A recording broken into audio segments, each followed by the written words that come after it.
welcome to the Marley Bird YouTube channel, brought to you by Red Heart Yarns. In this video, I'm going to show you how to make one of my very own designs using my very own yarn. I'm so excited. We are talking about the Roulette Chic Cowl. This is a long cowl and it is made in the round and it is reversible. You get this really great honeycomb look for the front, if you want to think of that as the outside, and on the inside you have this really great textural kind of pucker stitch that happens. Let me switch to this camera and you can see here this pucker stitch. When we work stitches 6 rows below, it creates this pucker right here and it gives a really cool textural look to the fabric. Can you see the three-dimensionalness? I mean, it's really pretty. What this really means to you is that you can make a piece that looks stunning on either side. So when you wear it, whether it's long and drapey in front of you or you wrap around twice and put it on, it's going to look really cool.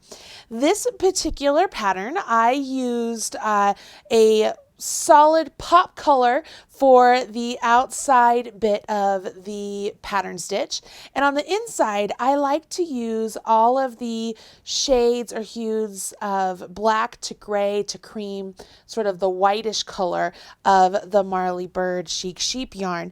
So this was my way of trying to show you the beautiful range of neutrals that I have in my own yarn line and how if you combine those with any pop color, you're really going to get a great look. To make this pattern, the first thing you have to do is download the free pattern. That's right, it's absolutely free. I'll put a link to the free pattern in the video description box right down there below. And while you're down there, go ahead and smash that like button and let me know that you enjoyed this video and maybe you enjoy making this cowl or you enjoy the Chic Sheep by Marley Bird yarn. All of them are really good. I would just love to know. Along with the free pattern, you're going to need some materials. So let's take a look at what it is you need.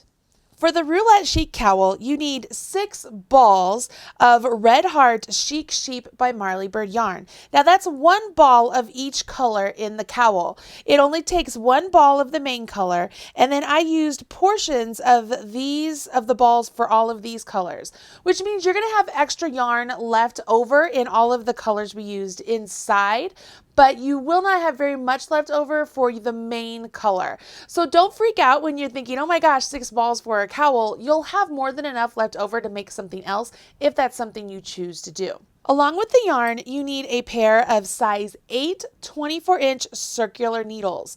Now we are making this cowl in the round and we're using circular needles to accommodate all of those stitches and to make it seamless. Along with the circular needles, you need a bent tip tapestry needle to weave in your ends and a stitch marker. Last but not least, I always like to have a good pair of scissors. Go ahead, gather your materials and join me back here. I'm going to help you read through the pattern, get you started, and show you how to do kind of that pucker tuck stitch that I showed you earlier that makes this particular pattern reversible.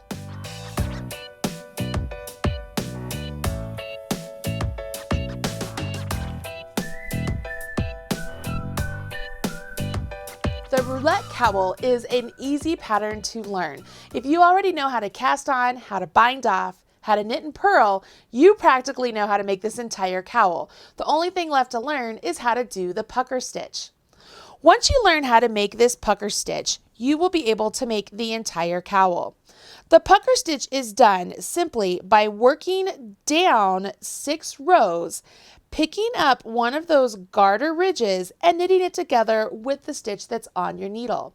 By doing so, you are squishing together the fabric. That's the 6 rows that you skipped, and it creates this really cool pucker look. By alternating the pucker's position on every color section, you create sort of this diagonal look you have going on here. And it is really awesome. On the front, you get a nice kind of solid looking fabric with a little bit of texture. But on the back, it's like, oh my gosh, there's a whole bunch of texture going on. And you just want to feel it and squish it. And it just feels really, really, really good. So because I know that this is an easy pattern, many of you are already knowledgeable and you know how to cast on, how to knit and purl, I am going to go ahead and show you how to do this pucker stitch, or how you actually work that particular row of the pattern. Because once you know that, you can make this entire cowl. So let's go ahead and jump in and do that.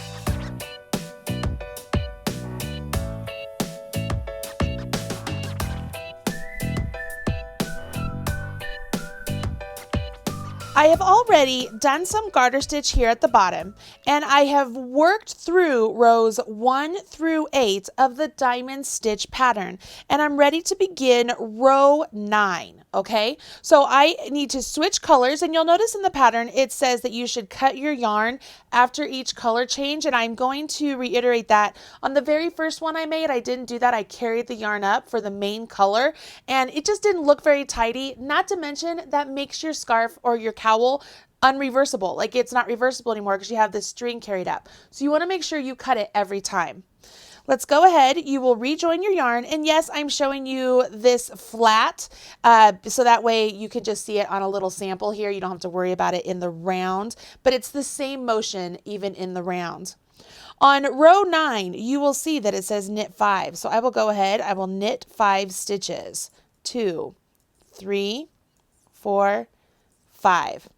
The next part of the instructions say to pucker 3 times. And here's how we're going to do the pucker stitch. Are you ready? This is it. This is the whole thing, okay?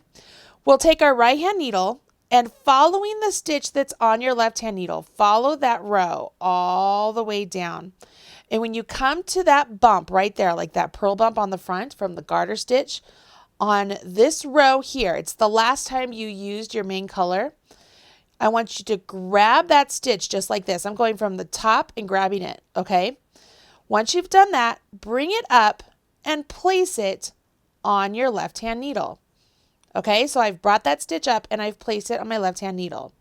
Now what I want to do is I want to go ahead and I will knit this bump stitch that I just placed on there and the next stitch through the back loop. So I'm going to take my right-hand needle, go in through the back leg of both of those, the back loop, yarn over, and pull it through. I've not done a decrease, I've just joined those 2 stitches together. I'm going to do that again because it says 3 times. I follow this row down, grab that bar, bring it up, put it on my left-hand needle, go through the back leg, the back loop, and knit them together. One more time, follow this all the way down, grab that bar, pick it up, put it up there, knit it through the back leg, and Bob's your uncle. Now I'll go ahead and I will knit 7 stitches regularly, and then I would do the pucker stitch again. 1, 2, 3, 4, 5, 6, 7, and it's time to do the pucker stitch.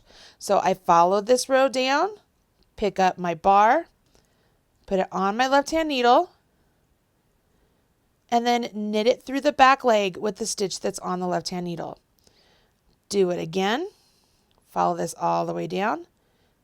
Pick up your bar, place it on, and knit it through the back leg. One more.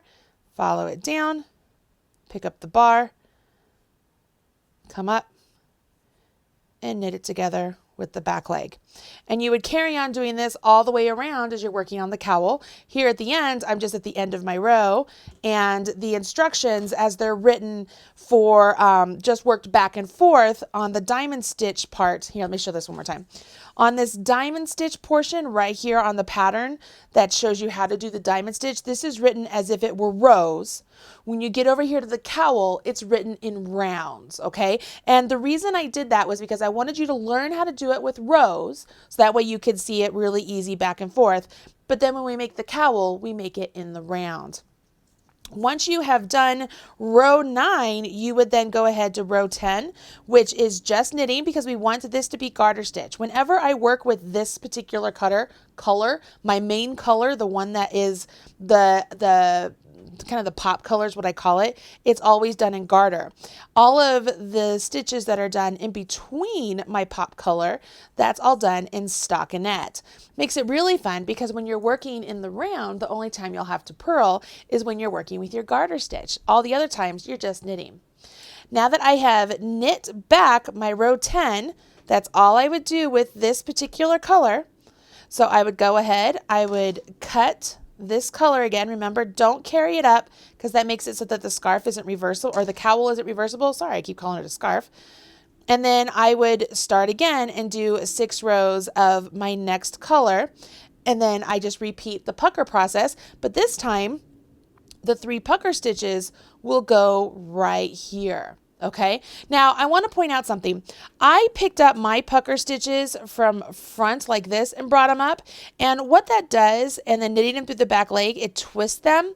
I like the way that looks. That's why I did that. If you want to pick up the stitch from the front like so and put it on and then knit it through the back leg so it stays up, straight up and down, you can totally do that. If none of that makes sense to you, just ignore it and do it the way I showed you. But I'm just mentioning it out there for those of you who are advanced knitters who will be wondering why I decided to have that twist there. It's purely a decorative thing for me. I like the way that looked, and so I made it look like that. Okay, so for this cowl, you will cast on 200 stitches, and working in the round, you will work in garter stitch. What that will do is give you this nice sort of garter stitch edge here, okay? I made mine a little bit smaller because I didn't want to have a really big, thick garter stitch edge, but if you want to change that up, you totally can. You can make your garter stitch edge a little bit thicker. Once you get past the garter stitch edge, then you're jumping into that pucker stitch that I just showed you. It's really that easy. You just keep track of how many rounds you're on or what round you're on, and you drop down and do the pucker stitch. You finish off with the same number of garter stitch rows as you began with. Bind off loosely so that way both edges of your cowl are nice and loose and they resemble each other. And that's it. That's really how simple this little roulette chic cowl is. It's a lot of fun. Now, as far as colors go, on the original cowl, I used sangria for my pop color. This one, I used lipstick. And then I have 2 sample swatches here that I had done. And one of them is done in poolside and the other is done in mimosa. And what I did here is I wanted you to be able to see how different the stitch pattern looks just by changing up the pop color and keeping the center shades all the same. This is stiletto, lace, linen, sterling, and platinum, and then back to stiletto. I really like these shades that I've put together for this particular yarn line, and I think that this pattern really shows off how the shades really work together, and you can throw in any pop color and it's going to be awesome. I mean, you could put sunset in there, you could put this is Mai Tai. I mean, it's just going to look really good. This one, this is dragon fruit. I mean, all of it. It just looks awesome. So I really highly recommend this yarn. Not only does it have beautiful colors, it's 100% washable merino yarn, and it is soft and squishy, and it feels really good both as you're knitting it, as you're wearing it. And this particular cowl is the picture of it is on the ball band. Look, there it is. There's the picture of the ball band. And the pattern is free. The video description box below, there's a link, and hopefully you will run out, get some chic sheep yarn, make this wonderful cowl. Show me your project. Please share with me on social media, hashtag Marley Bird. I would love to see that, or hashtag chic sheep yarns. All right, guys, enjoy your roulette chic cowl. I hope you enjoy it. I want to put this on, but I don't want to mess up my microphone, so let's see here. Oh, it's just, hopefully I didn't mess it up too bad. I'll go like that.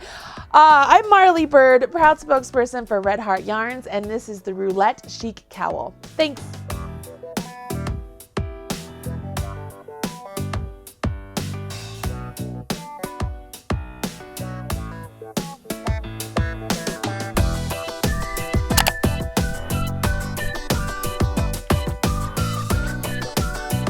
Everything you need to know about knitting or crochet can be found right here on the Marley Bird YouTube channel.